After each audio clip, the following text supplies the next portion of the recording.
The drama opens with Mi-rae, our protagonist, stepping into her home after a long workday. She immediately collapses onto the couch to recover. Once she finds the energy, she heads to the kitchen to prepare a meal. While reflecting on the fleeting nature of time, she muses that with a full day being so limited, and so much of it swallowed by sleep, 10 hours of work, the daily commute, meals, and self-care, she is left with a mere 3 hours to herself. To her, those 3 hours are her only chance to truly live. Though she often spends them lost in films, by the following morning, she is already back in her routine, preparing for work and boarding the metro. She slides on her headphones, instantly drifting into a vivid daydream. In her mind, she is soaking up the sun on a peaceful weekend getaway at the shore. But the serenity is short-lived. The boisterous shouting of a young child nearby snaps her back to reality. A woman sitting close by points out that the child has accidentally stained Mi-rae's outfit. Though Mi-rae is fuming inside, she bites her tongue and keeps her frustration to herself. Later, we see her inside the office elevator, desperately scrubbing at the mark on her clothes. As the other passengers depart at their floors, she is left alone with a single stranger. This is our lead, Park Kyung-nam, who looks at her and says, "That mark isn't going to vanish with just scrubbing." He remarks. Mi-rae rolls her eyes internally, annoyed that a stranger is already trying to lecture her. When the elevator reaches their floor, she picks up her pace to overtake him. She reaches the security turnstile and taps her badge, but the machine repeatedly denies her entry. After several frustrated attempts, the gate finally clicks open, only for Park to slip through ahead of her, refusing to be outdone. She speeds past him once more as they enter the main office. Suddenly, a group of colleagues rushes out, cheering and offering congratulations. When Mi-rae tries to ask what the celebration is about, they brush right past her, completely fixated on the crowd around Park. Seeing this, Mi-rae feels a sting of jealousy. She then turns to her colleague, Sang-woo, who reveals that Park just secured a major television deal. The news leaves Mi-rae completely stunned. Shortly after, another co-worker named Nari announces that a team dinner is scheduled for tonight to celebrate Park's success. Mi-rae immediately tries to dodge the invitation by claiming she has prior commitments, but Sang-woo calls her out, insisting he knows she will just be sitting at home. Nari adds to the pressure, warning her that the director is already frustrated with her constant absence from office social events. Mi-rae defends herself by pointing out she isn't the only one who stays away, noting that Park never attends these dinners either. Another girl, Era, admits she likes Park.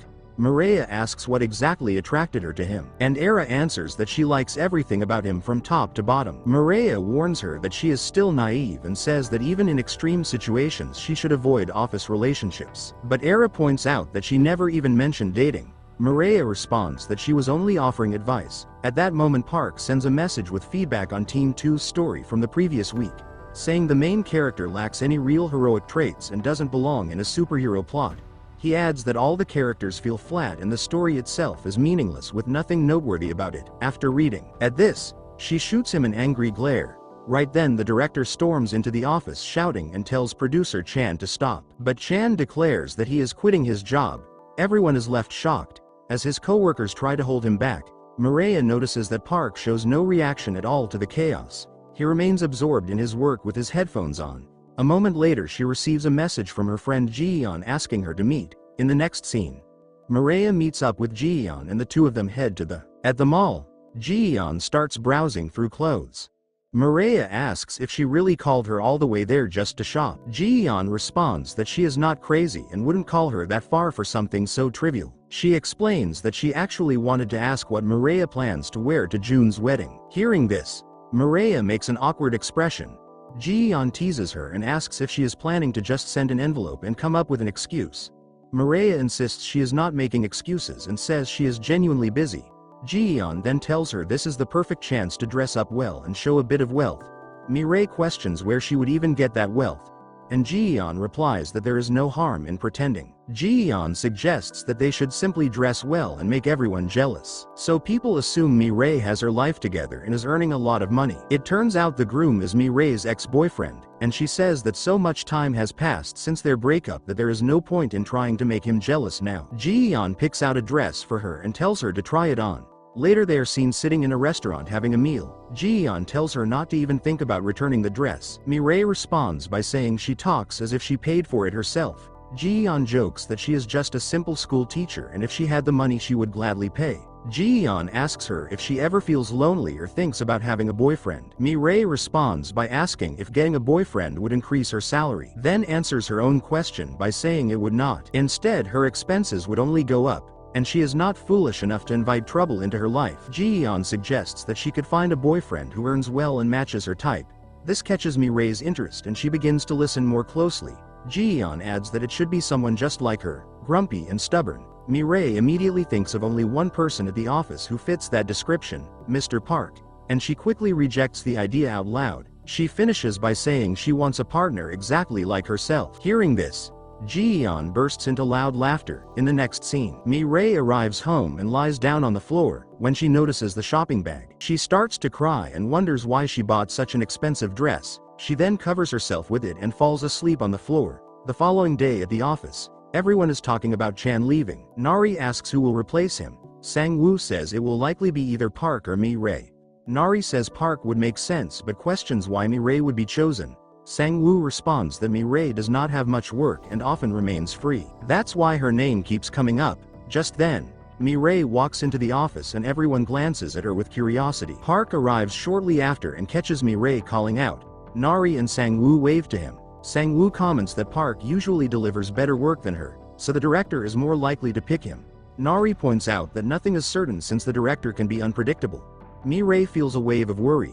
Then she picks up some cookies and heads toward the director's office, starting to say something as she enters but suddenly stops, unsure how to continue. She notices that Park is also there, and he has brought a treat for everyone as well. The director tells them to sit down, saying he has something important to discuss with both of them. He continues by asking them to convince him who deserves Mr. Chan's position. Mi-rae speaks up first, saying she should have the chance to explain herself. The director shouts loudly for them to be quiet, scolding them for skipping team dinners despite his repeated calls. He says he will put his frustration aside and decide solely based on their abilities. Then he tells Mi-rae to begin, and she starts by stating that there is only one person in the office capable of handling. She explains that the responsibility can only be handled well by Mr. Park. Park humbly replies that he is not worthy. Mi-rae argues that she knows how to manage people and can guide the writers effectively, making her the right choice for the position. Mi-rae quickly objects, saying there is no way she can take someone else's rightful opportunity and insists the post should go to Mr. Park, also pointing out that he has criticized her projects as flawed, not meritorious. A heated argument breaks out between them as they tease and challenge each other over work, and the director, fed up, steps in, saying he understands both of their points. The director scolds them, saying that if they have such issues with work, why are they even in the office? He adds that he expected this to happen and declares that Mi-rae will take on the task. Hearing this, Mi-rae feels the ground slip beneath her, pleading that the work is beyond her ability, but the director insists the decision is final and nothing can be changed. Park responds calmly, saying that they can handle it and he will leave for a meeting.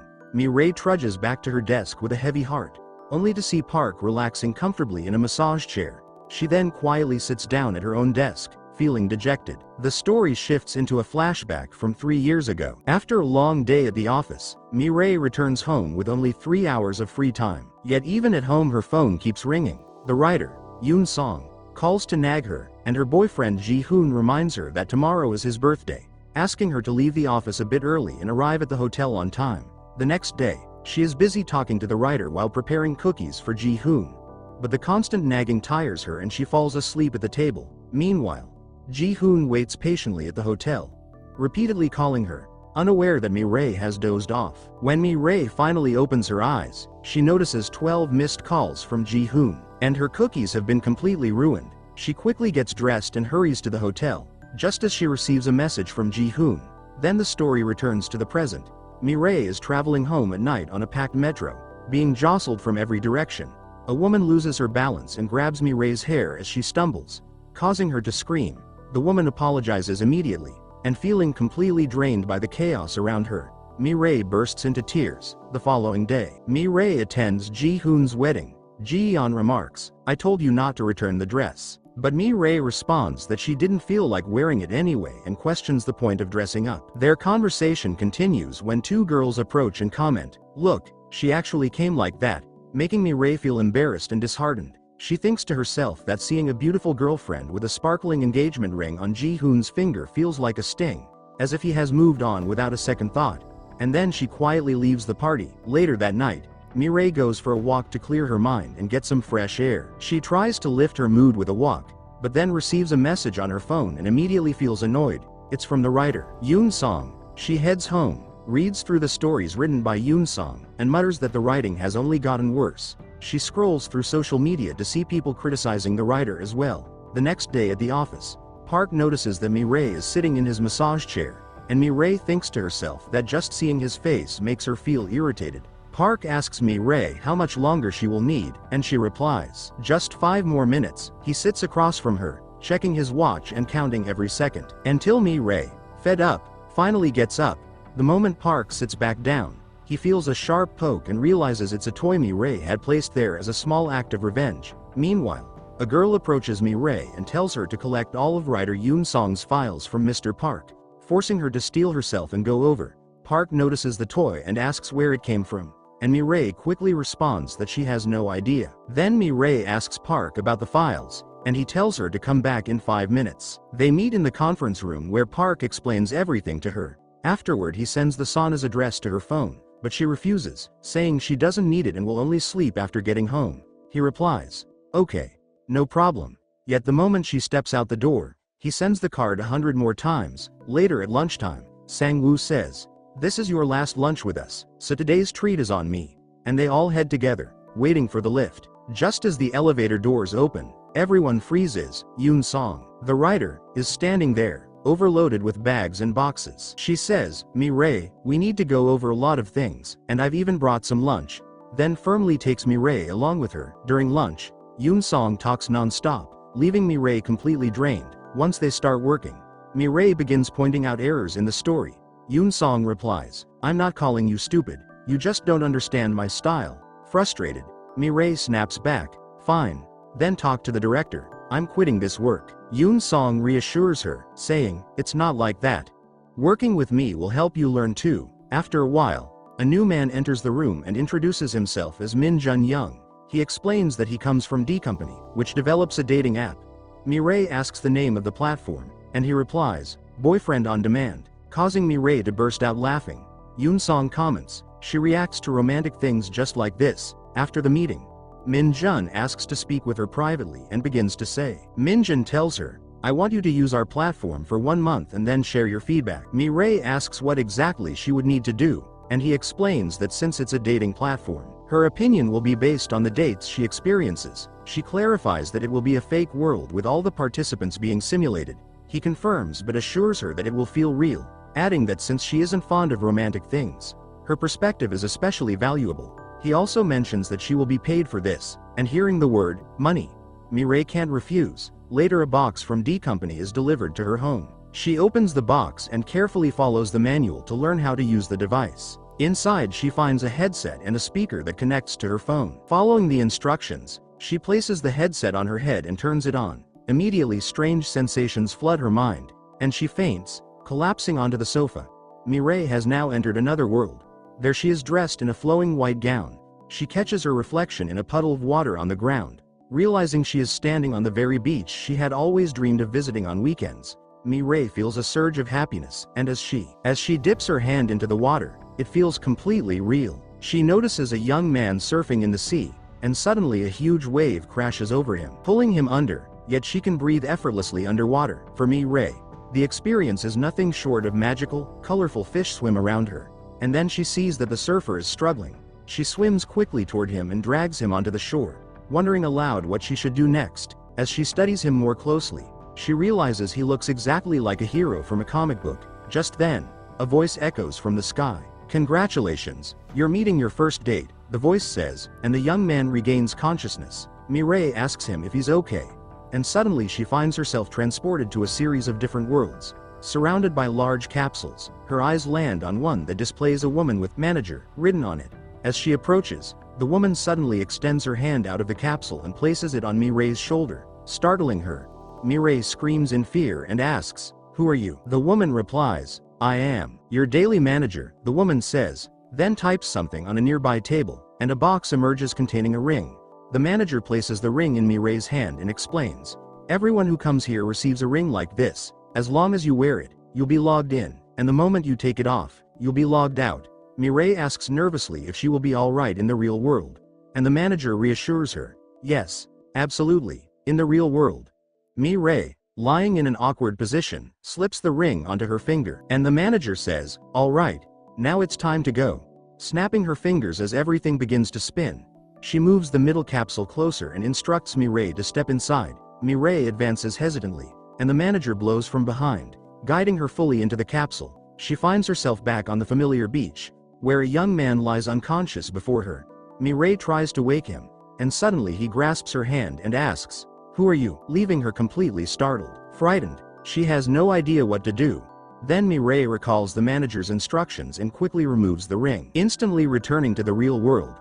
Afterward, she begins researching the Boyfriend-on-Demand app and admits to herself that Min-jun has created something impressive. The next day, even while working at the office, her thoughts keep drifting back to the app. Suddenly she notices the dating app guy standing behind her and is shocked, but when she looks again, she realizes it's just a cutout. She then finds herself staring at the poster. Meanwhile, the director calls Park into the office and tells him that they are planning to release a comic book on Friday. Park responds that it may not be the right decision, as it would create unnecessary competition between two writers. But he still cannot refuse the director. The situation becomes more complicated because a well-known writer, Wani, is also releasing a comic on the same day. As Park is about to leave, he turns back and asks whether Mi-rae knows about this. The director replies that she doesn't and instructs him not to tell her either, warning that she would create a scene if she found out, and that the work must be done in secret. Meanwhile, Mi-rae is still staring at the poster, feeling as if the figure in it is looking directly at her, and Park notices her standing there lost in thought. That night, while heading home, Mi-rae stands in line for the metro and notices the same poster there as well. Once again, she doesn't get a seat inside the crowded train.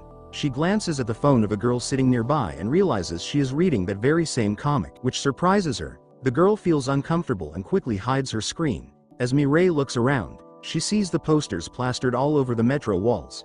Even the girls standing nearby are talking about how handsome the character is, and she notices his image printed on their bags too, making her quietly think to herself. Everywhere I look, I only see Siwoo, she thinks to herself. As soon as Mi-rae gets home, she takes out the headset again, lies down on the sofa, and switches the machine on. But this time, instead of the beach, she finds herself inside a hotel. She notices that her outfit is different from before and even has a name tag attached.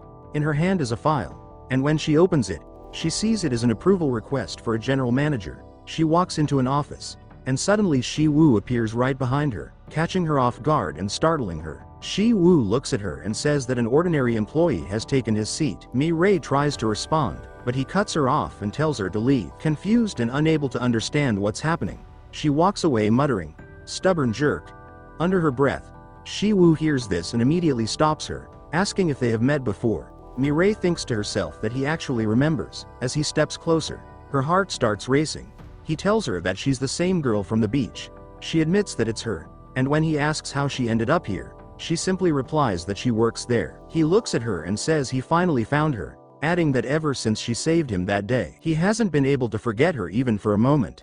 Hearing this, Mi-rae reacts awkwardly in the real world, thinking to herself that he keeps delivering overly dramatic, cheesy lines. But Siwoo doesn't give her a chance to interrupt and continues, saying that by saving him from the sea, she made him drown in her eyes instead. Listening to all this, Mi-rae feels completely fed up and almost wants to strangle him. She quickly removes the ring and wakes up back in reality, muttering that the whole situation is ridiculous. The next day, when she notices his cutout, all the things Siwoo said start replaying in her mind. She gets annoyed, calls him a cheap guy, and turns the cutout to face the wall. Just then Sang-woo comes and informs her that both Yoon Song's and Wani's comic books are set to release on the same day. In the next scene, Mi-rae storms into the director's office and questions him, saying that Wani's new episodes are also coming out on Friday and asking why he made such a decision without informing her, pointing out that Wani is a well-known writer, but the director responds by saying that he has full confidence in you, saying that she will be able to give strong competition. Mi-rae then questions whether this idea came from Park, but the director denies it. As soon as she leaves the office, she quietly hides and sneaks toward Park, who is talking to Wani. She listens in on their conversation from a distance. Then she pulls out her phone and calls Yoon Song, but Yoon Song is busy singing and doesn't pick up. Frustrated, Mi-rae goes looking for her and finally finds her, shouting at her to stop singing. but Yoon Song continues anyway. Mi-rae gets frustrated, pushes Yoon Song to stop her singing, then grabs her hand and starts dragging her along. Yoon Song reacts in surprise and asks if she has gone crazy. Mi-rae questions whether she even understands what the director has done, but Yoon Song calmly replies that she already knows and sees no point in stressing over something they can't change. Mi-rae argues that she is giving up too easily. Yoon Song then asks why it even matters to her, and Mi-rae responds that it does matter, because if the ratings drop while they are working together, she worries about what Park will think of her. She says her reputation will be ruined and insists they can't let that other writer win, especially the one who tried to take her top position. Hearing this, Yoon Song finally agrees. Later that night, the two of them are still at the office. Mi-rae tells her that they need to come up with a bold and eye-catching idea.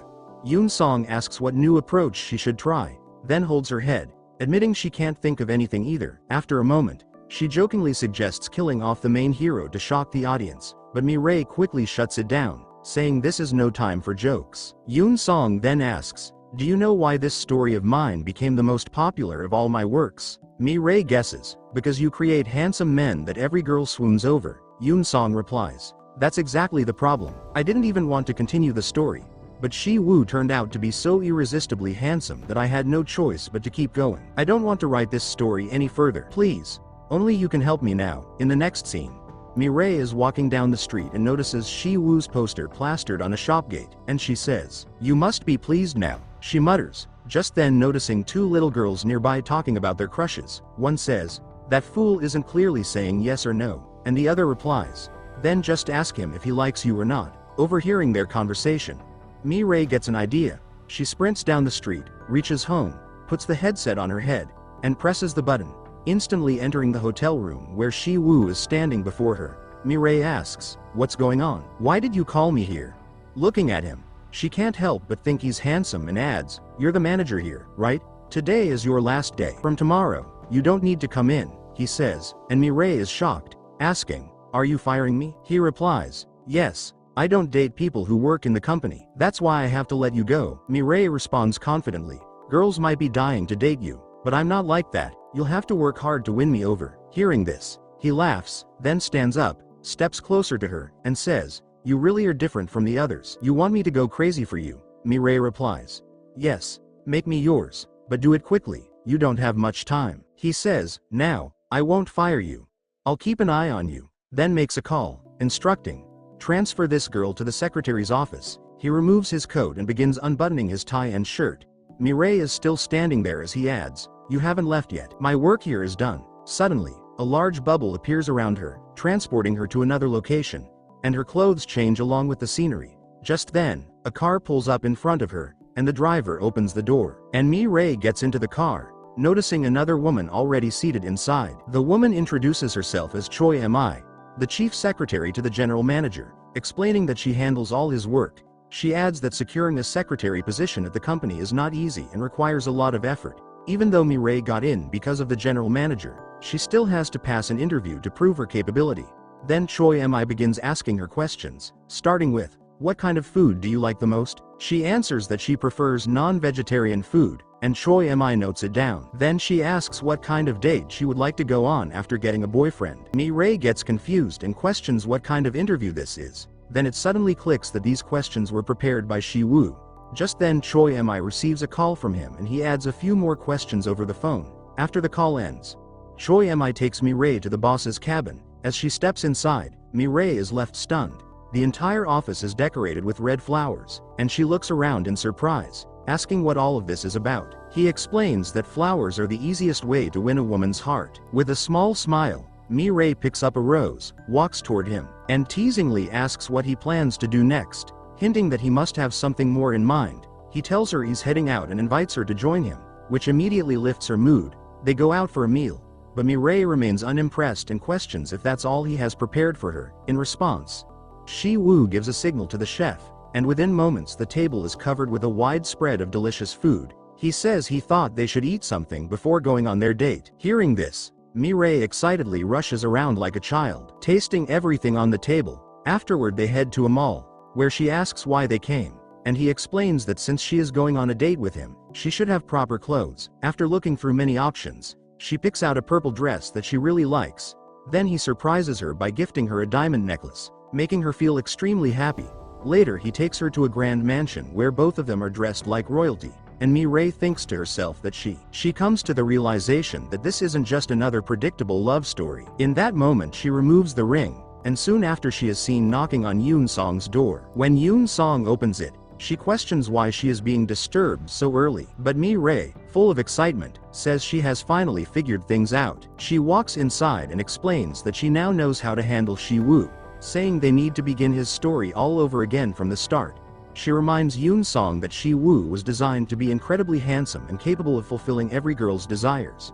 Yoon-song points out that Mi-rae used to call this kind of concept cliché and shallow, but Mi-rae admits she was mistaken, saying that Siwoo is not cliché, but a timeless kind of character. She explains that this is exactly why girls are so obsessed with him, but adds that everything was spoiled by giving him overly cheesy dialogues. Yoon-song pauses and asks if she just said something, and Mi-rae brushes it off, saying she has a new idea. She suggests that this time they should focus on a rich, glamorous romance that people will enjoy, starting the story from the mall setting. Then Mi-rae begins explaining the entire dating app experience to her, and Yoon-song starts shaping the story based on it. The two of them work tirelessly day and night to finish the project. Later that night, when almost everyone has left the office, Park notices that Mi-rae is still there working. Park goes to grab a coffee and Mi-rae follows him. Soon both of them are standing together waiting for the lift. Park comments that it looks like they will both be working late nights more often now. Mi-rae responds with a slight pout, saying maybe that's true. Park then turns to her and says that he had nothing to do with what happened.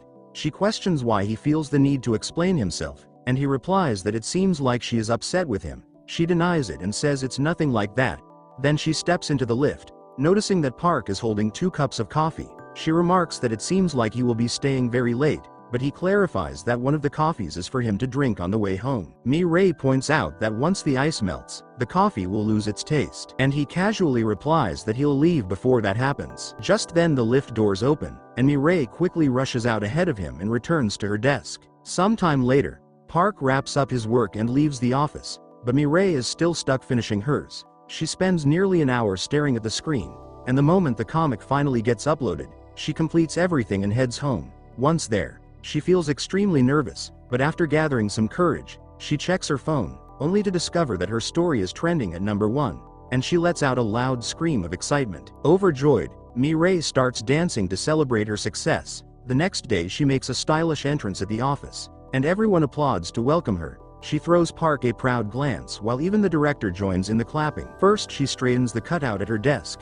and a colleague teases, saying she's planted her flag, to which she feigns innocence and asks, "What happened, guys? Did I do something special?" Later, we see her at home going through everyone's comments, all of which are positive, and then she begins brainstorming ideas for the next story. She puts the headset on once more, and the scene shifts to Siwoo standing by his private plane.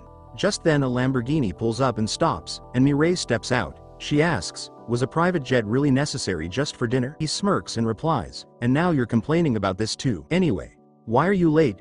She answers, "I came straight after finishing my work, otherwise the boss would have been upset." Siwoo teases her, blaming it on the boss's work. "You're making the boss himself wait." Hearing this, Mi-rae can't help but laugh. Then she asks, "So, where are we going for dinner?" He smiles, "You'll see when we get there, come on." He starts walking toward the plane, but Mi-rae hesitates. Siwoo returns, gently takes her hand, and leads her along. Soon, they find themselves on a boat in the middle of the sea. Mi-rae gasps in delight at the sight of dolphins swimming nearby. They've come to dine right on the ocean. Then Siwoo suddenly says, "Let's get engaged," leaving Mi-rae completely stunned. "Engaged? Have you lost your mind?" Mi-rae exclaims. Siwoo smirks. "So, you're refusing to marry a rich and handsome guy?" She crosses her arms. "I already said this is just dating. I told you not to fall in love with me." The next day, they meet on the beach. Mi-rae takes a deep breath and says, "What a stunning view." Siwoo glances at her. "If you don't want an engagement, that's fine, but you can still be my girlfriend." Surprised,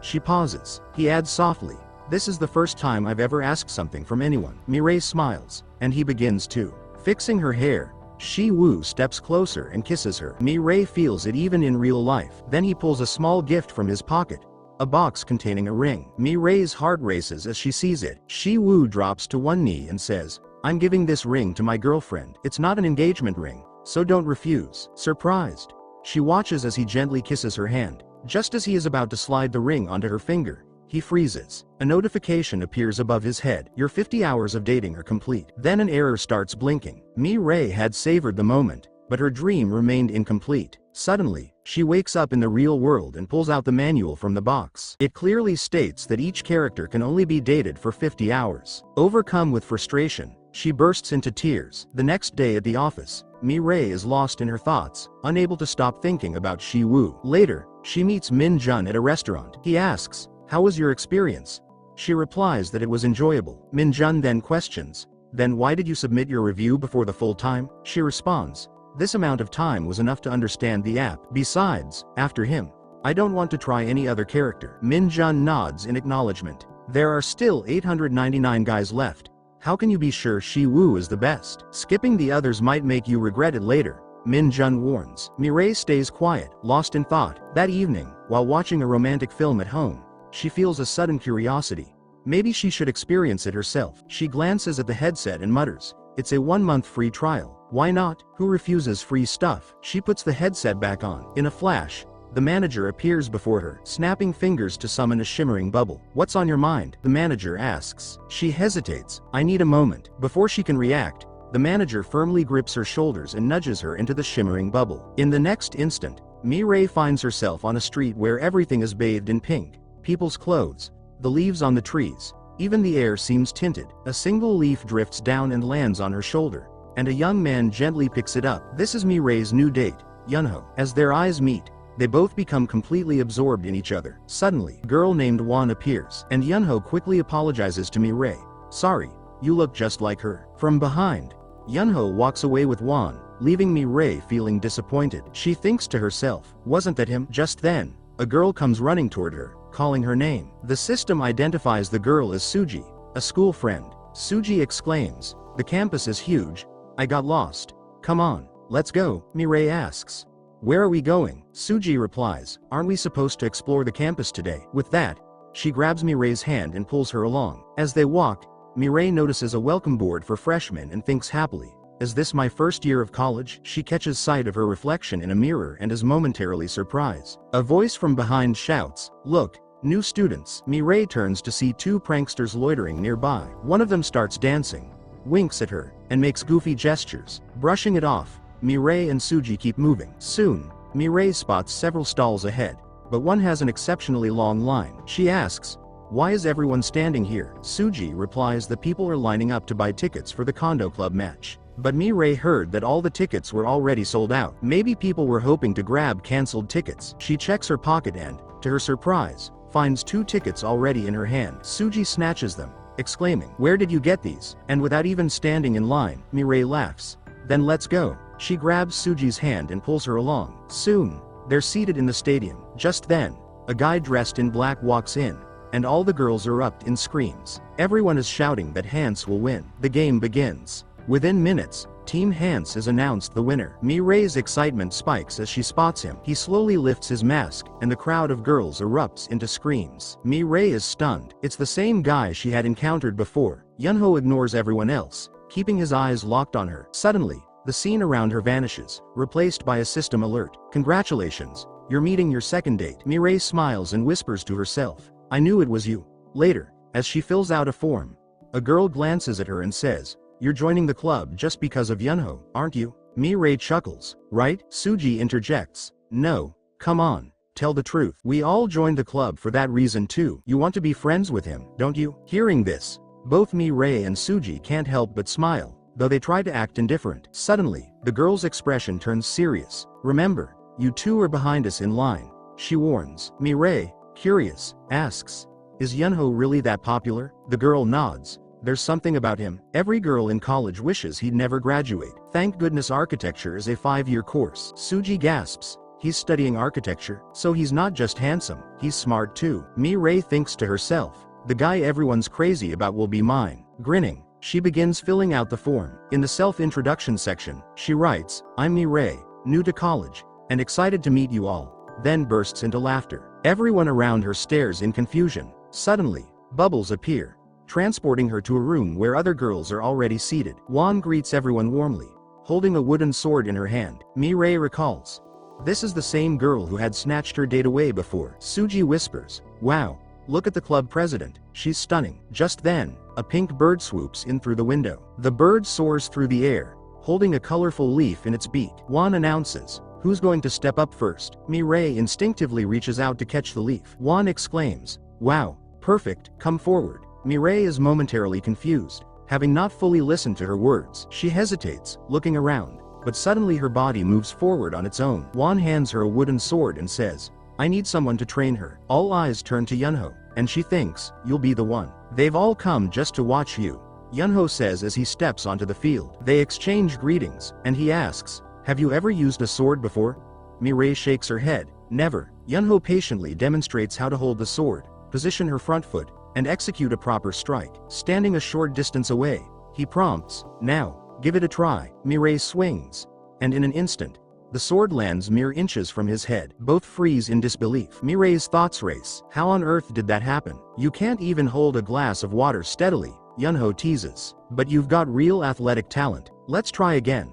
This time, he focuses completely. A sparring session begins, with Yooseonho striking at her with full intensity.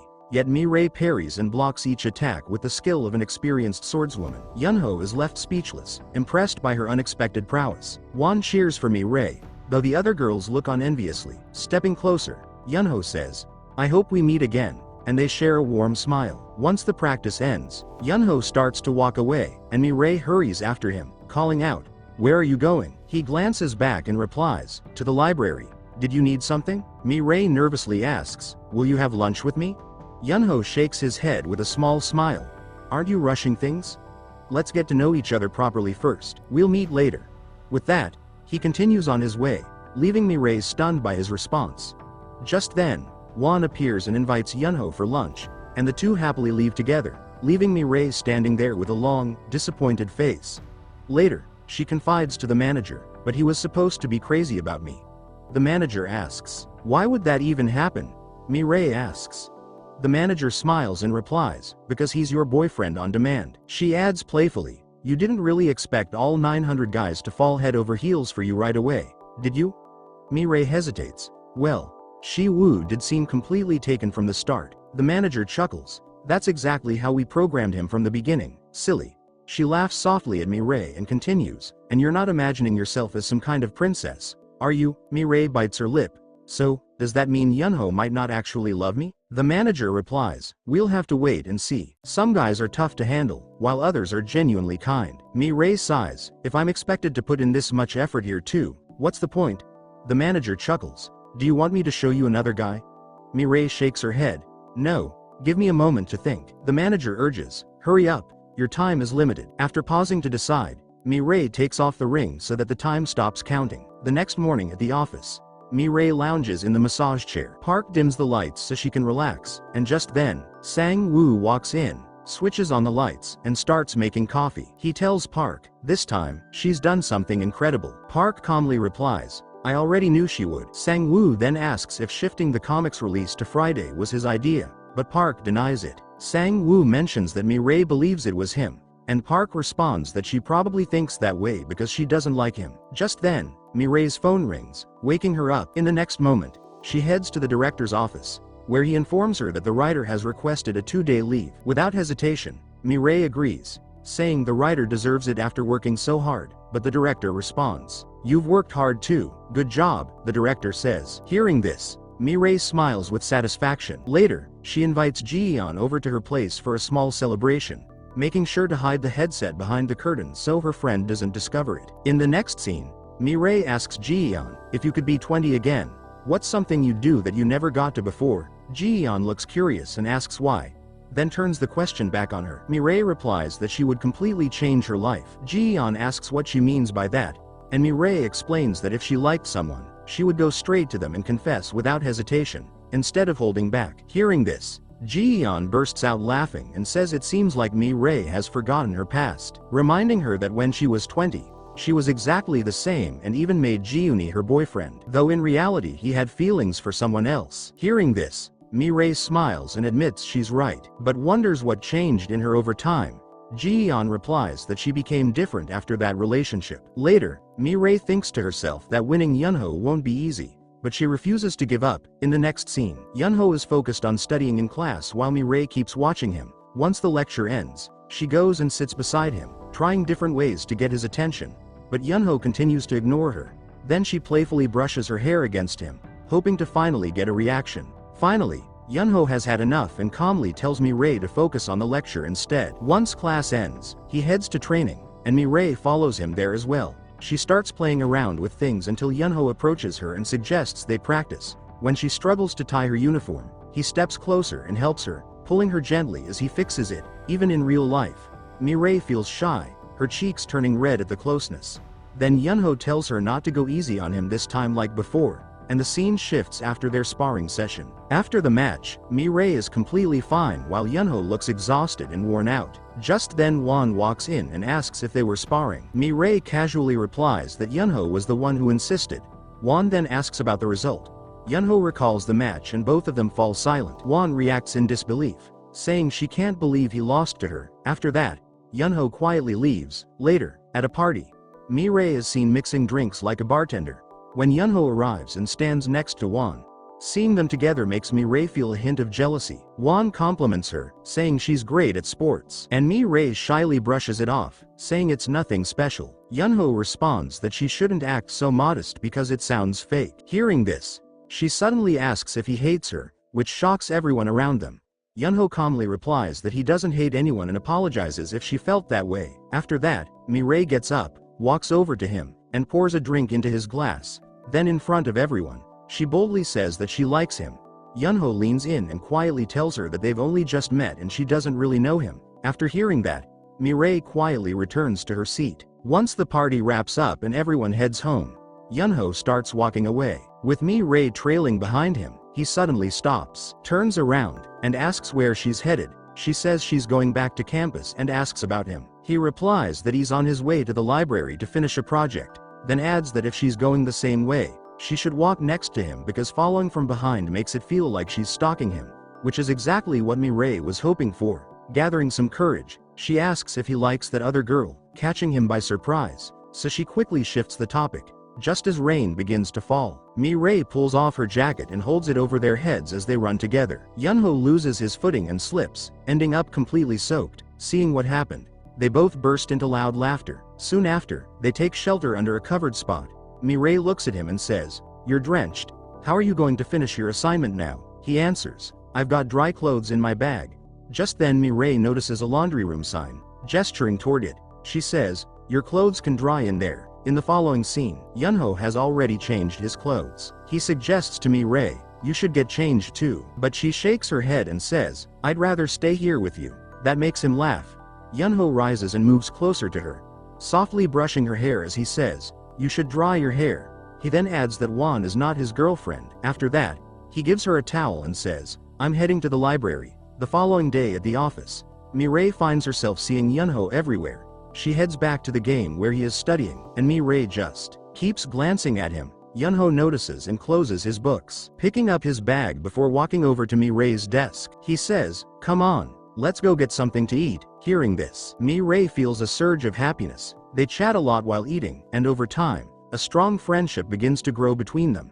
They start working on projects together and practicing side by side. Soon, Mi-rae becomes hooked on the app. Later, they all attend another party. Mi-rae spots Yooseonho standing alone outside and walks over to him.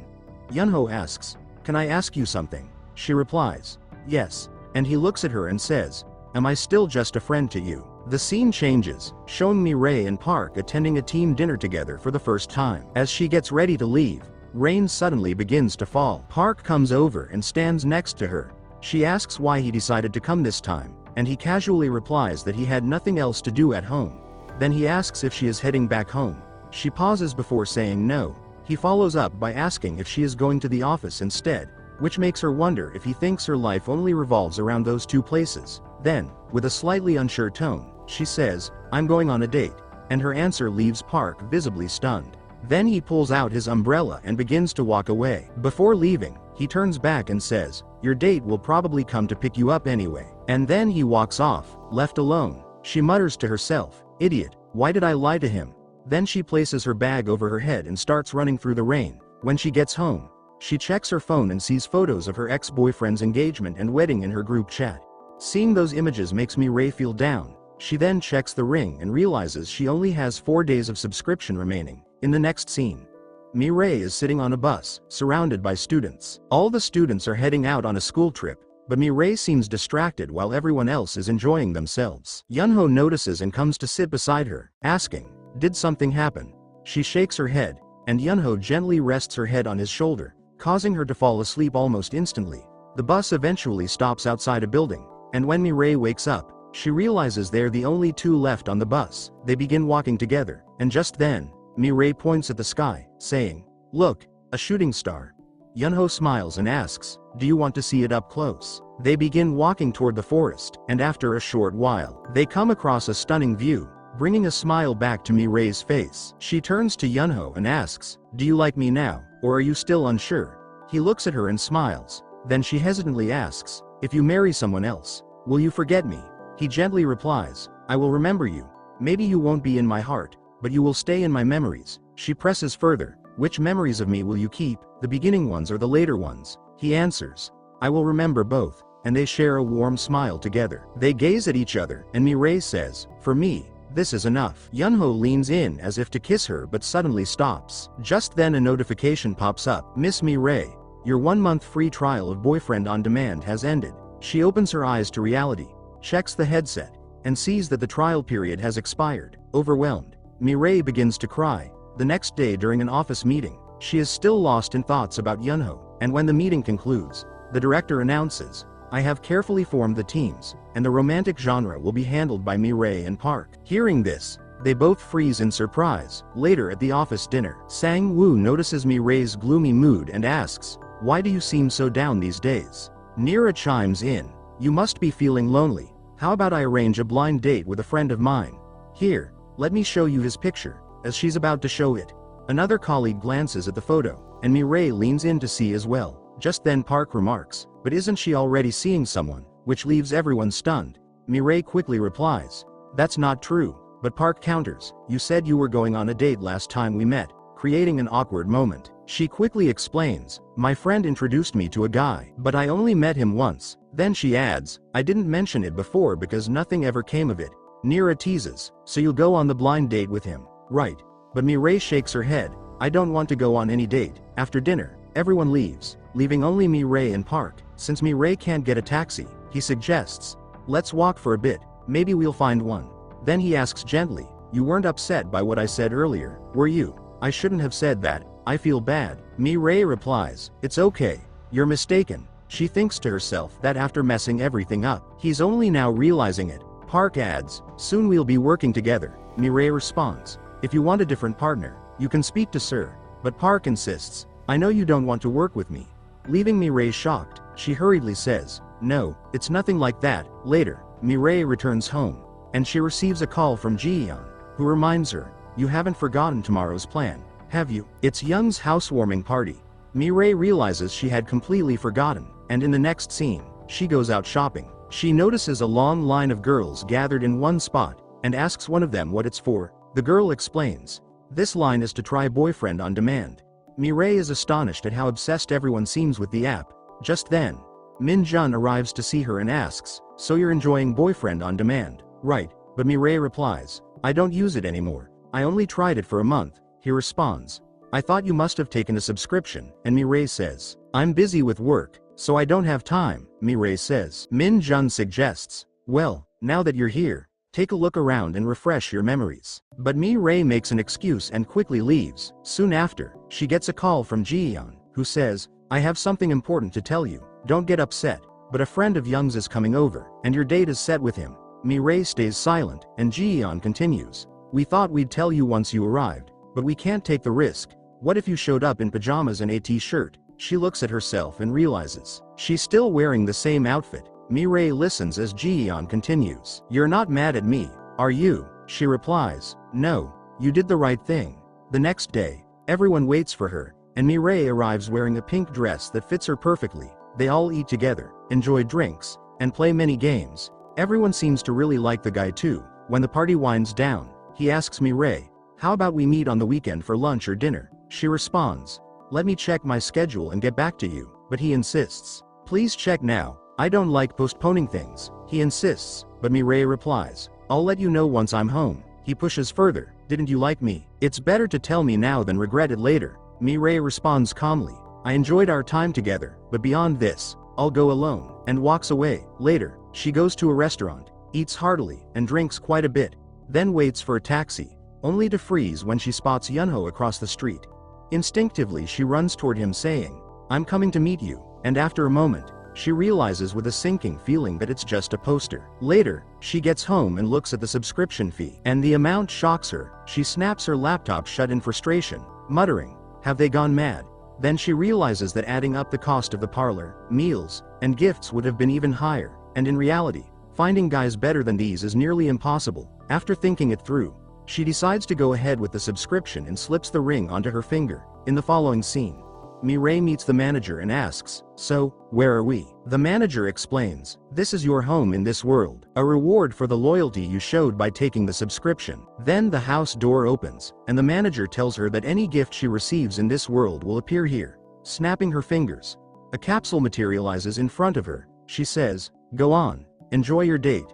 Mi-rae requests, I want to meet Yooseonho again at the same place where we were separated, but the manager replies, that's not possible. If you want to meet the guy of your choice, you'll need the premium plan. Mi-rae recalls that the basic plan cost 5 million, and the premium plan costs 10 million. Mi-rae exclaims, are you out of your mind? I'm not spending 10 million. The manager responds, then you'll have to date the guy I've set you up with. Hearing this, Mi-rae steps into the bubble, and this time she finds herself as an air hostess, serving drinks. She approaches a handsome passenger and asks, what would you like? He replies, I want you. Suddenly, the man pulls out a gun and takes her hostage, leaving Mi-rae terrified. Just then, a man dressed in black enters, immediately attacking the thug and knocking him down. Another man grabs Mi-rae, but she gently touches him, sending the thug flying far away. Both of them watch in shock. Once the fight ends, the man removes his mask and reassures Mi-rae, you're completely safe now. Just then, a game notification pops up. Congratulations, you are meeting your new date. Suddenly, another thug appears. The hero fights him off, but in the struggle, the plane's window shatters, causing the aircraft to sway violently. Mi-rae exclaims, I can't handle all this. Feeling overwhelmed, she removes the ring. In the next scene, Mi-rae finds herself working as a doctor. A nurse rushes in and says, Doctor, do something or the patient will die. But Mi-rae is unsure of what to do. Just then, a man approaches her and says, what are you doing? He quickly adds that the patient needs a shock and shouts, get the gel. Mi-rae applies the gel, and the doctor delivers the shock, bringing the patient back to life. Afterward, the two are left alone, and he says, a man could have died because of your negligence. While Mi-rae silently wonders how someone like him could ever be romantic, the doctor then says, why do you never respond to me? He asks, a week having passed, and Mi-rae answers, respond to what? He moves closer, saying, you act like you've forgotten, but I need you to know, I like you a lot. Say you love me too, or I won't survive. Mi-rae can't help but smile at this. The scene then shifts to a reality show where a long-haired contestant wins. He walks up to Mi-rae and declares, to take with me to paradise.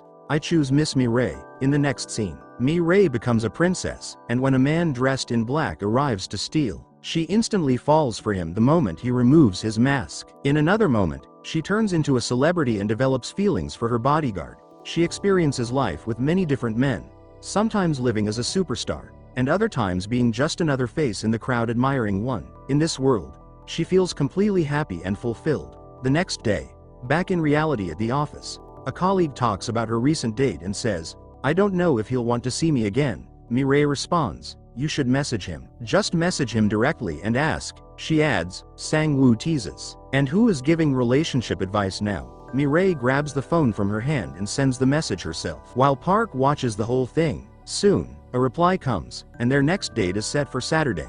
Mi-rae says, see, rule number 1 of dating, if you want to move things forward, you have to ask, and then she walks away. In the next scene, Park goes to get coffee, and Mi-rae happens to be there as well. She asks, just 1 coffee today, and he replies, I don't need more today. As he walks closer, Mi-rae's breathing becomes uneven, but Park casually says, can you move a bit? I need a straw. Later, Mi-rae returns home and checks her phone, only to be stunned by the number of comments calling out a typo. She opens the comic and reads the line where the male lead asks, "Will you make me your brother?" which instantly angers her. The following day, she apologizes to the director, who points out the absurd mistake, explaining that the hero first asks to be her brother and then suddenly proposes with a ring, raising his voice. How did such a major error happen? Meanwhile, when the writer notices, the writer also becomes upset. Meanwhile, Mi-rae enters the game again. Just then, a bubble floats toward her and she steps inside it. Suddenly, she finds herself surrounded by the same pink trees, and is stunned to see Yooseonho standing in front of her. He says, "It's been 10 years since we last met." Mi-rae thinks to herself that this must be another trick to push her toward upgrading her subscription, but for him, she's willing to accept even this. She asks, "How have you been?" And he replies, "I'm doing well. You've changed a lot. 10 years is a long time, but you're still just as beautiful." And the two of them, they exchange a gentle smile, and the scene shifts to the two of them sitting together in a restaurant. Mi-rae tells him that she became a producer after finishing college, and at that moment, her business card suddenly appears in her hand, which she gives to him.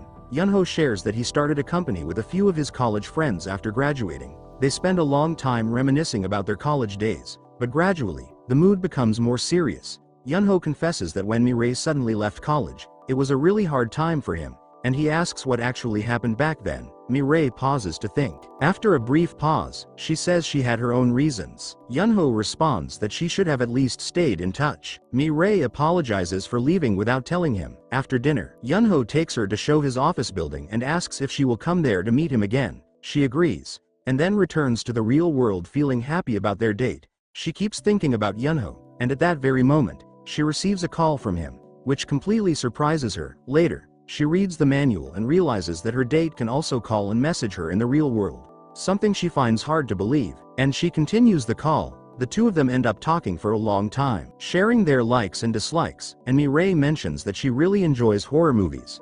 Yooseonho then suggests going on a movie date, and she immediately agrees. He asks her to meet him near his office building. The next day at work, Mi-rae arrives late for a meeting, where Park is already seated. They are supposed to judge a webtoon contest. They begin working together, but it doesn't take long before a disagreement turns into an argument, and while teasing her, Park indirectly comments that these days even stories with very simple plots are topping the charts.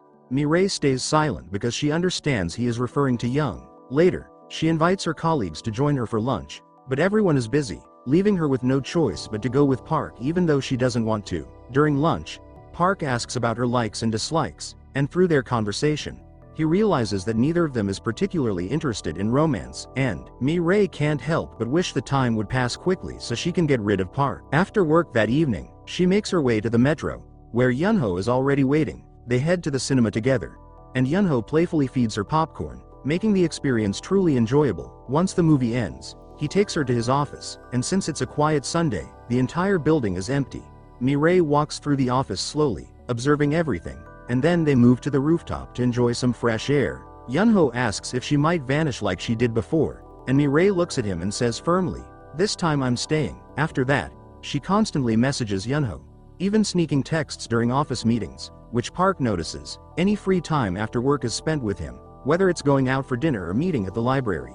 Sitting across from each other quietly studying. Another afternoon they meet in the park, strolling side by side, laughing and enjoying each other's presence. Over small things, the scene shifts to Mi-rae meeting her friend Ji-yeon, who is in tears because her boyfriend left her. She shares that she's been on 30 blind dates so far but still hasn't found the right person.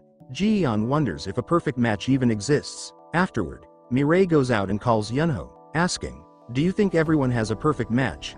Yooseonho stays silent for a moment, then jokes, "Are you asking that because I'm not good enough for you?" And Mi-rae quickly replies, "No, that's not what I meant." Mi-rae protests. The next day at the team lunch, she finds out they're supposed to attend a workshop, but she refuses, saying she has no intention of going. A colleague reminds her that the last time she skipped, the boss ignored her completely for 3 months and acted very coldly, so this time she really can't avoid it. She also realizes that Park didn't attend the previous workshop either, so she assumes he might skip again. But Park assures her that he'll definitely go this time, and seeing his determination, Mi-rae secretly calls him a devil in her mind. Soon everyone arrives at the workshop location, and during the trip, a trivia contest is organized, in which Mi-rae and Park end up competing against each other. The questions cover webtoon titles, characters, and even anime tournaments. Both of them answer quickly and correctly, leaving everyone amazed. The competition becomes so intense that it goes to a tiebreaker, and in the end, Park wins by a single point. After that, a treasure hunt game is set up near a cold stream flowing nearby. During the game, Era's phone accidentally slips into the water. And because the stream is so cold, no one dares to retrieve it. Without a word, Park jumps straight into the water, grabs the phone, and brings it back, impressing everyone. After the workshop ends, Seokangjoon insists on riding in Park's car, and he agrees. Era then insists that Mi-rae sits in the front seat. As Seokangjoon and Era get off at their stops, Mi-rae starts to follow them. But Park stops her, saying he'll drop her home. During the drive, he asks why Young's sales have fallen so drastically. Mi-rae explains everything to him, and Park then mentions that Wani will be working on a short story project that was originally assigned to Young because the advertiser requested a change. Hearing this, Mi-rae wonders why the director chose to tell Park instead of her. After a while, they arrive near her home, and as Mi-rae starts to get out of the car, Park suddenly confesses, "I like you," and asks her on a date, leaving her stunned since she had never thought about it before. She leaves in silence, thinking once she gets home that maybe he was just joking. The next day at the office, during a meeting, Mi-rae feels awkward around Park and begins avoiding him, keeping her distance. After a while, Park approaches and asks for her response. Unsure what to say, she lies that she is currently seeing someone. Park reacts calmly, saying he understands, and carries on as if nothing happened, leaving Mi-rae surprised at how easily he seems to have moved on. Meanwhile, she continues spending time with Yooseonho, and they go ice skating together. Mi-rae shows off her skills on the ice, impressing Yooseonho. In the next scene, Mi-rae heads to the parlor with Ji-yeon, and there she overhears two women talking about Yooseonho. Intrigued, she walks over and sees them flipping through a book. Reading it makes her realize that what she shared with Yooseonho isn't as unique as she thought, since he acts the same way with many girls. Later, Mi-rae meets Yooseonho again, and he's carrying a bouquet of flowers, but she feels a pang of sadness. Nothing seems special this time.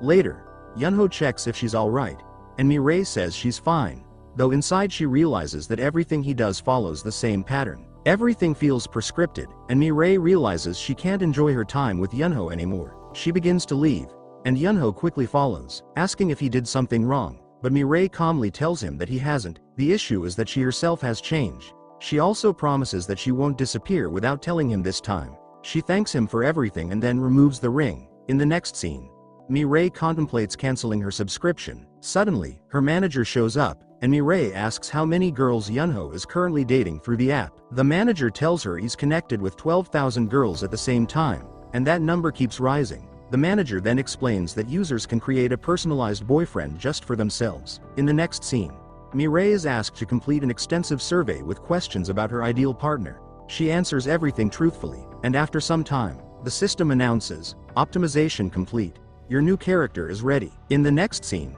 Mi-rae is driving when her scarf gets carried away by the wind. A boy catches it and parks his bike in front of her car, then walks toward her, but the moment Mi-rae sees his face, she is completely stunned because he looks exactly like Park. Seeing this, she quickly removes her ring. She reports everything to her manager, but he tells her there's no issue according to the system. The data shows he is perfectly handsome. Yet Mi-rae isn't willing to accept it and asks the system to create a new character. Mi-rae asks the system to create a new version, but the manager refuses, explaining that a custom character can only be generated once. She also advises Mi-rae to give him a chance, pointing out that he will have all the qualities she wanted in a boyfriend. The next day at the office, Mi-rae can't stop staring at Park, thinking, how can he be my dream prince? She begins noticing his features, the beauty of his eyes, the shape of his lips, then shakes her head, realizing, what am I thinking?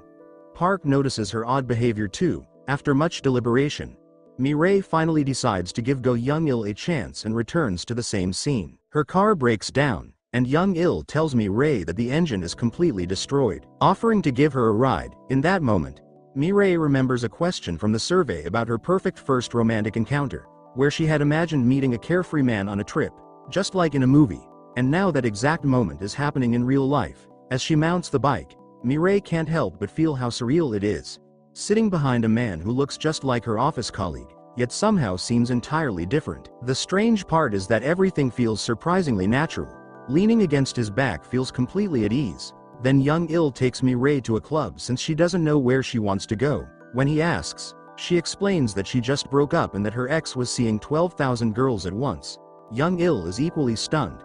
Then he brings her to his place, tells her to go rest in a room, and inside she meets Suji, though here her name is Yura. Yura's personality is completely different from before. During dinner, Young-il mentions that her car will be repaired by the morning after tomorrow, meaning Mi-rae will have to stay there for 2 days. Mi-rae asks what he does for work. Young-il says he's an artist, and hearing this, she recalls that back in school she had always wanted a boy who could sketch. Reflecting on this, she feels pleasantly surprised. The next day, they spend time together by the seaside, and later Mi-rae discovers his sketchbook, noticing something intriguing: that he only draws couples. Mi-rae teasingly says he's a very unusual artist who only sketches couples. Then Young-il explains that he only draws people who have complete trust in their love and no doubts about their relationship's future. That night, Young-il and Mi-rae are heading back when he mentions that he thinks they've lost their way. Mi-rae panics, wondering if he's joking, but Young-il adds that he once heard a story about a newly married couple disappearing in this area. Hearing this, Mi-rae suddenly recalls a question from the survey where she had chosen horror as her favorite movie genre. She thinks to herself, "I like watching scary movies, not living through them," and admits she's feeling a little uneasy. At that moment, Young-il reaches out and holds her hand, and the moment his hand touches hers, her fear melts away, while glowing fireflies begin to dance around them. Seeing this, Mi-rae can't help but smile with joy. The next day, the director calls Park and Mi-rae into his office, explaining that the advertisement was given to Wonnie instead of Yoon-song, and asks Mi-rae to relay the news. The director told them that Yoon-song needed to be notified in advance, otherwise she would get upset. He also mentioned that both Mi-rae and Park had to attend the Busan Comic World together because an award ceremony was placed. On their way out, Park confronts Mi-rae about her recent cold behavior, saying it's been bothering him. Mi-rae doesn't reply but quietly realizes she shouldn't have been ignoring him. Later, she goes with Park to the Busan Comics Festival. During the award ceremony, the fan-voted popularity award is announced, and Yoon-song is declared the winner. Yoon-song had been taking home the award for years thanks to her popular novel. She teased that if she won again next year, she might just stop attending the festival altogether, then laughed, admitting she was only joking. Next, it was time to announce the webtoon of the year, and the winner turned out to be Wonnie's webtoon project. Wonnie stood there in shock, barely able to believe the win. During his speech, he thanks everyone who supported him along the way, but Yoon-song is clearly unhappy about it. After the ceremony, she tries to leave right away. Mi-rae attempts to stop her and convince her to join the after-party, but Yoon-song pushes her aside, just as she's about to fall. Park quickly catches her. Eventually, at Park's insistence, Yoon-song agrees to go back inside. At the party, Wonnie is overjoyed and announces that he'll treat everyone to expensive whiskey. Just then, he receives a call from the director. Seeing this, Yoon-song becomes irritated and complains that whenever she tries to call the director, he never picks up. Then she questions Wonnie about why the director answers his calls but ignores hers. She goes on to say that her calls have been ignored for months. Hanni replies that he truly has no idea about any of this, but Yoon-song only grows more upset. She starts accusing him, suggesting that maybe he's taking revenge on her along with the director. She even questions if he intentionally asks the director to change his webtoon upload schedule so it clashes with her Friday releases. Wonnie denies everything, but Yoon-song continues to vent her frustration, claiming that he's acting this way because he once had feelings for her and used to leave snacks in her office, something she had noticed many times. And hearing this, Wonnie doesn't stay silent either and responds that he never liked Yoon-song. He reveals that the snacks were actually meant for her assistant, Song Eun-ju, because he has feelings for her. Hearing this, everyone is left shocked.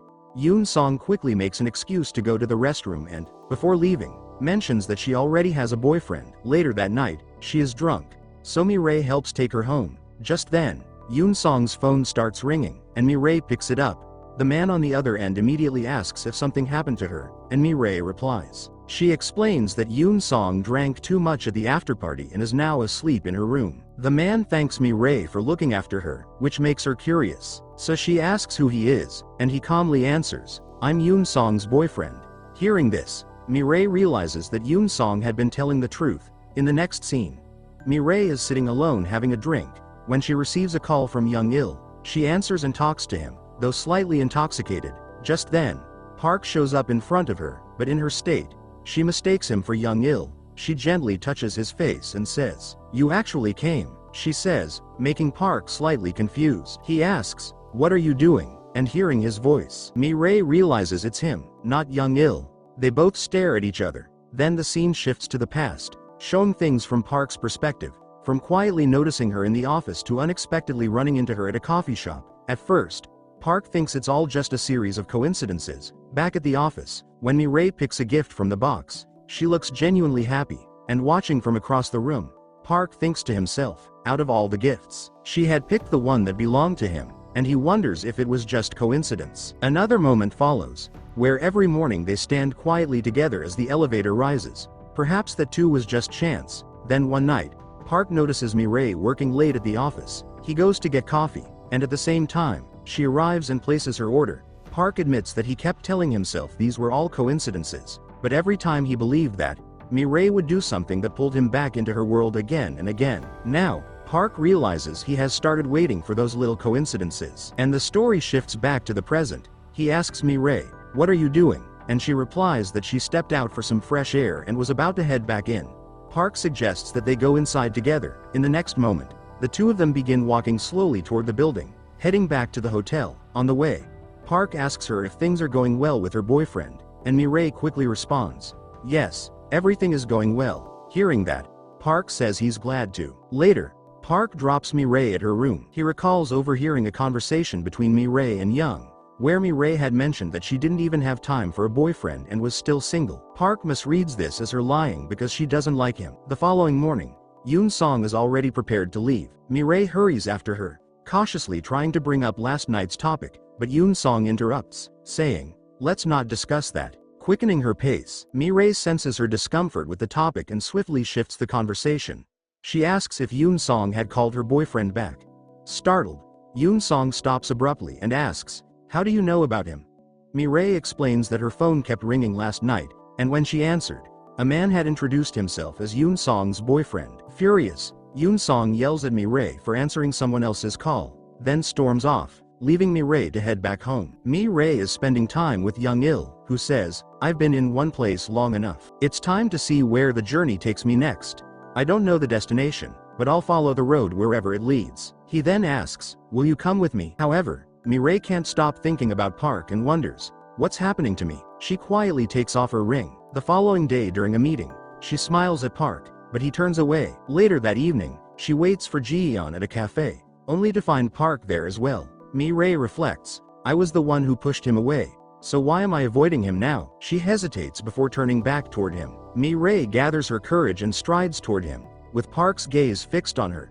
Suddenly, she bumps into a glass door, drawing the attention of everyone nearby. Flustered, she awkwardly stands there for a moment before quietly making her way to her seat. Later, she heads to the washroom and notices a red mark on her forehead. Touching the spot, she sighs and leaves. When Ji-yeon arrives to pick her up, even he is taken aback by the mark on her head. Mi-rae bursts into tears and shouts loudly. Once they get home, Ji-yeon can't help but laugh, and she even helps Mi-rae hide the mark by covering her forehead with a wig. The next day at the office, everyone praises her new haircut. Just then, Park appears, making Mi-rae feel awkward as she carefully walks past him. Park chuckles to himself as he heads to his seat. Later that night, when the office heater suddenly stops working, Mi-rae wraps herself in a blanket to stay warm, and Park brings over a heater for her. Mi-rae asks him to sit since there's only one heater, and soon they're sitting close together, chatting comfortably. Later at home, she receives a photo from Young-il with a message on the back saying he likes her a lot. Attached is a QR code, which she scans to find a video from Young-il saying he misses her and wants to see her. The next day, Mi-rae sees that her show has risen to the second spot. Shortly after, the director calls her into his office to give her a reminder. The director informs Mi-rae that Yoon-song's contract is nearing its end, and if her rankings continue to drop, the company won't be able to offer a favorable renewal. Determined, Mi-rae immediately goes to meet Yoon-song.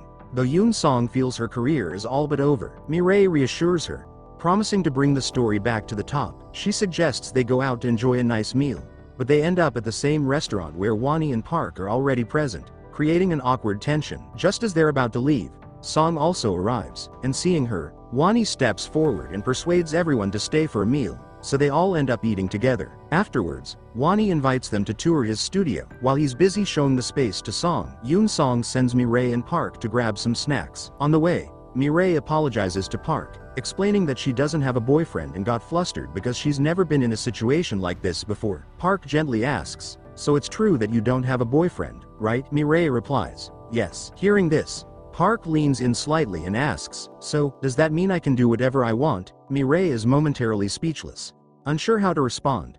Before she can answer, Wani calls them inside. Once inside, everyone gathers, chatting and enjoying drinks. Wani points out that Park used to create art during his college days and shows a piece hanging on the wall, revealing that Park made it. Mi-rae is stunned. She's always dreamed of being with someone who sketches and paints. After dinner, Park dozes off on the sofa. Mi-rae notices her phone has died, so she hurries to plug it in. Watching him sleep, she quietly sits nearby, studying his face. Suddenly, Park stirs and asks, "Are you okay?" as he gently touches her head, though he's actually checking on her injury.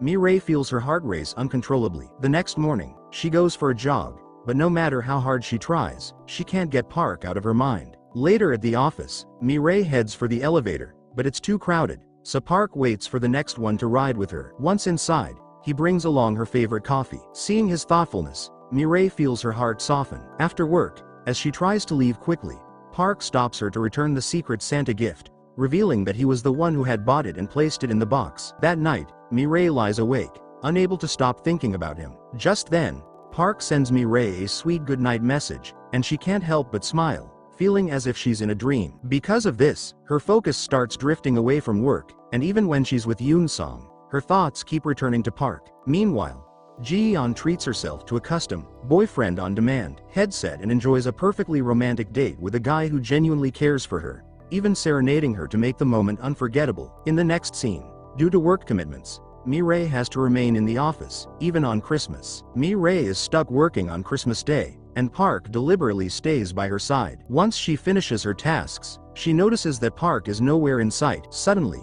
the lights go out, and as she steps forward to see what happened, she's delighted to discover a beautifully decorated Christmas tree. Park had arranged it all for her. He also brings a charming cake, and they celebrate Christmas together. Later, as they head home, they pass by an advertisement for an art festival, and since Mi-rae has a deep love for art, Park proposes that they visit the art festival together, but Mi-rae hesitates. He reassures her that she doesn't need to decide immediately and can let him know later. As they prepare to part ways, Park hands her a letter, asking her to read it when she gets home. Once Mi-rae opens the letter, she discovers that Park has asked her out on a date. Reading it, she begins to ponder her future and feels torn again between Young-il and Park. In the next scene, Mi-rae goes to meet Young-il to respond to his letter. When she arrives, she finds him waiting by the lake, smiling warmly as he says how much he's missed her. He then leads her to a garden, explaining that he wants to paint her portrait. But every time Mi-rae looks at Young-il's face, all she can think about is Park. In that moment, she finally understands her feelings.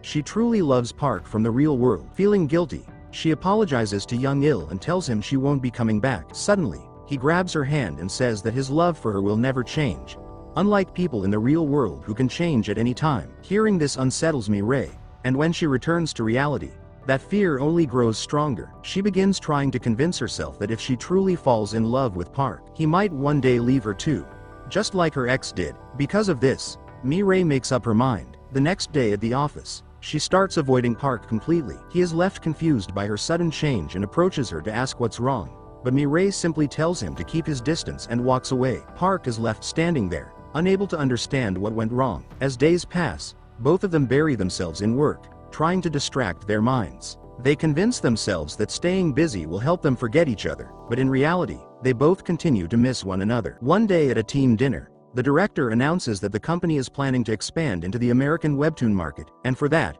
their top team member will be sent abroad himself. Everyone celebrates the news, and after dinner, they all begin heading home. Because of Sang-woo, Mi-rae and Park end up sharing a taxi. Sang-woo gets off first at his stop, leaving just the two of them alone in the car. When the taxi pulls up near her house, Mi-rae hurriedly gets out and heads toward the entrance. Park follows behind and offers her his umbrella as the snow falls heavily, but she refuses, unable to hold back. He questions why accepting something so simple has become so difficult for her and why she keeps pushing him away. Mi-rae finally admits that she's struggling too and doesn't even know what she truly wants anymore. Hearing this, Park softly asks her what exactly she's afraid of. She says, "Everything that begins eventually ends. What if you change someday?" Park responds gently, telling her that change isn't always a bad thing. He admits that he himself has changed since falling in love with her. Then, he wipes away her tears and finally gathers the courage to lean in and kiss her. This time, Mi-rae doesn't pull away, and they share the moment, deciding to move forward together. Afterward, Park walks her home and hands her a ticket to an art exhibition, saying he hopes she'll join him. The next day, when Park is waiting and Mi-rae doesn't show up, he starts to feel disappointed and is about to leave. Just then, he spots her crossing the road. His face lights up with happiness, and as he holds her hand, he asks why she's so late. She smiles and replies, "But I'm here now, aren't I?" After visiting the exhibition, they go to watch a horror movie. Mi-rae enjoys it, while Park gets scared and sits with his eyes shut. Amused, she laughs and holds his hand to comfort him. Gradually, they grow even closer, spending time together at restaurants and enjoying each other's company. They visit amusement parks, click plenty of photos, and cherish their time together. Even in a crowded elevator, they secretly hold hands, exchanging smiles and enjoying those quiet moments. At the office, however, they act like they don't get along at all. Mi-rae even jokes that Park is annoying, and he plays along with a laugh. In reality, they've both agreed to keep their relationship a secret to avoid office gossip. Meanwhile, Ji-yeon becomes even more immersed in the boyfriend-on-demand experience. She ends up dating nearly 200 different guys, and each time, after making them fall for her, she simply walks away. Because of this, the manager warns her to stop, reminding her that these characters aren't just toys to play with. However, Ji-yeon refuses to listen and continues behaving the same way. She enjoys the sense of control the game gives her, especially since no one judges her there. When she writes about her experiences, her post quickly gains over 10,000 views. Meanwhile, Mi-rae and Park continue enjoying their sweet, secret relationship at work. She's constantly worried that someone might catch them, yet they keep chatting through messages all day while working. Meanwhile, Mi-rae's workload increases as Yoon-song's popularity continues to drop. She encourages Yoon-song to come up with fresh ideas to revive their webtoon.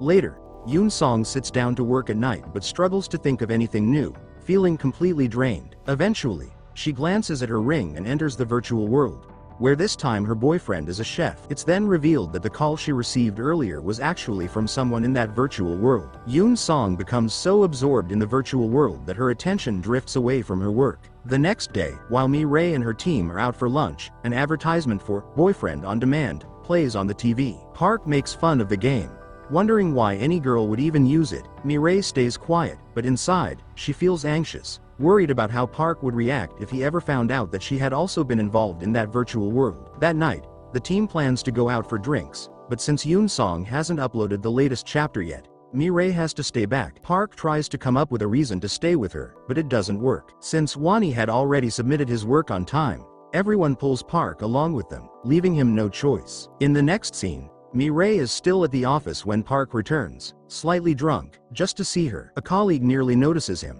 so Mi-rae quickly panics and takes him to the cafeteria, asking him to sit quietly until she finishes her work. Later, once Yoon-song uploads the chapter and Mi-rae is finally done, she goes back to check on Park and finds him asleep, and she simply stands there, quietly watching him. She keeps looking at him, admiring how handsome he is. After a while, Park wakes up and the two of them leave together. When they reach her place, just before parting, Mi-rae hugs him tightly, and they share a kiss. Once she gets home, Mi-rae checks the webtoon rankings and is thrilled to see that the ratings have changed and Yoon-song is back at the top. Excited, Mi-rae calls Yoon-song and praises her, saying their storyline has finally connected with the audience. It later turns out that this time Yoon-song had based her story on her own experiences in Boyfriend on Demand. As she climbs back to the top, pressure also begins to build on Wani. Meanwhile, Park leaves him to handle things on his own and goes to Mi-rae's place. As they plan to spend some time together, they chat for a while, and when Park starts making soup for her, Mi-rae playfully flirts with him. His mood shifts, and he lifts her into his arms, carries her to the sofa, and they begin kissing. At the same time, Ji-yeon activates a new feature in the app. This feature is called Love Triangle, allowing users to date multiple characters at once. When Mr. Min-jun learns about it, he is completely shocked. Meanwhile, Ji-yeon writes an article titled Boyfriend Killer, presenting her experiences like a secret formula for surviving the dating world. People begin following her advice, moving forward effortlessly as if they've discovered a shortcut within Boyfriend on Demand. However, the concern is that if other users start switching partners as quickly as Ji-yeon does, the company might start losing both users and revenue. So Mr. Min-jun decides to meet Ji-yeon personally and convince her to stop. Meanwhile, back at the office, Mi-rae discovers that Boyfriend on Demand has accused Yoon-song of plagiarism. Although her recent storylines became popular, people begin noticing that a male character in the app closely resembles one from her webtoon. As this news spreads, backlash quickly follows. Harsh and toxic comments flood in, and even Yoon-song's fans turn against her. In the midst of all this chaos, Yoon-song suddenly goes missing. Nowhere to be found. Mi-rae searches for Yoon-song and even visits her house, but she isn't there. Mi-rae waits there for a while, still hoping she'll return. Later that night, she calls Park and asks him to check the meeting notes from Yoon-song, which are stored on a USB stick at her place. Park goes over to Mi-rae's house to look for it, and suddenly Mi-rae remembers that the USB also contains evidence of over 50 hours logged into Boyfriend-on-Demand. Panicked, she rushes home as fast as she can, but when she enters, she finds Park inside the kitchen, calmly cooking for her. It seems like Park didn't discover anything, as he casually hugs Mi-rae and behaves normally. Later that night, unable to sleep, Park goes to the kitchen for water. There, he notices Mi-rae's photo and reads the message written on the back. He scans the QR code and is shocked to find Young-il's video message. Seeing a character who looks exactly like him, Park is completely confused and unable to process what's happening. Overwhelmed, he ends up entering the virtual world using Mi-rae's avatar, where he meets Young-il. Young-il assumes he is speaking to Mi-rae, but Park is stunned to see Young-il appear in his own form. Meanwhile, Mi-rae is having a pleasant dream about Park. She wakes up with an uneasy feeling, sensing that something is off. When she steps outside, she sees that Park has already brought breakfast for her. They eat together, but Park seems unusually quiet and distant this time, leaving Mi-rae confused about his behavior. On the other hand, Park keeps thinking about his strange experience with Young-il. When he first saw him, he was completely shocked and asked who he was. Young-il, equally surprised, responded that Park was joking and asked why he was pretending not to recognize him. For Young-il, he still believed he was speaking to Mi-rae. Suddenly, everything comes to a halt as a message appears stating that Mi-rae's subscription is about to expire. Park also discovers that Mi-rae has been meeting Young-il, which leaves him feeling unsettled. As Park prepares to leave, Mi-rae receives a message from Young-il asking why she left so suddenly. She panics, realizing she hasn't logged into the game recently. She tries to question Park indirectly, but he straightforwardly tells her that he entered the game, met Young-il, and now knows everything. Hearing this, Mi-rae is left completely stunned. Park is left speechless and unsure how to process everything.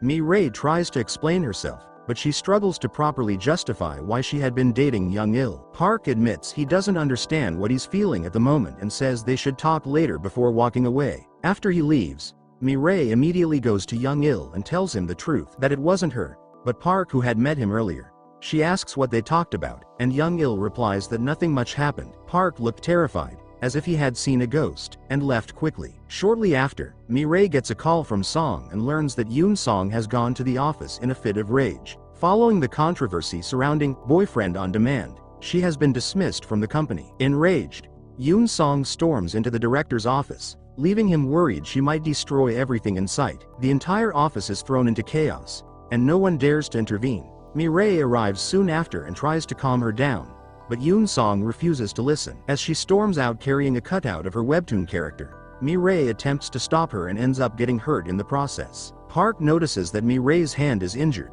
He wants to help her, but he's worried that their colleagues might discover their relationship. So while she applies medicine to her wound, Park quietly assists her without saying a word, still a little hurt by what happened with Boyfriend-on-Demand. Mi-rae tries to talk to him, but at that moment, some employees suddenly walk in, forcing her to stop. Later that evening, they end up sharing the elevator together, and the atmosphere between them feels tense and unspoken. Mi-rae softly touches Park's face, trying to soothe him, but the gesture brings back a memory for him of when she did the same before. It makes him question whether what he felt was genuine. He then abruptly says he is busy and walks away, leaving Mi-rae confused and unsure of how to repair their relationship.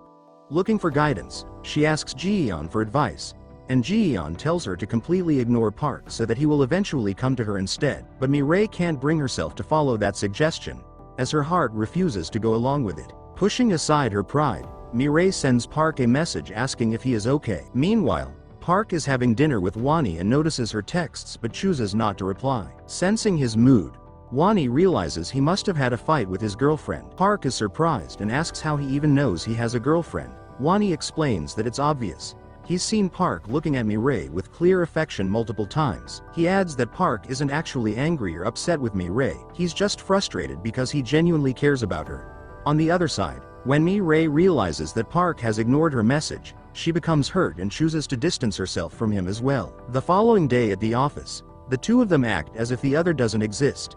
Meanwhile, Mi-rae speaks up for Yoon-song and convinces the director to rethink the decision to remove their top creator. The director ultimately decides not to fire Yoon-song, but suspends her for a while until things settle down.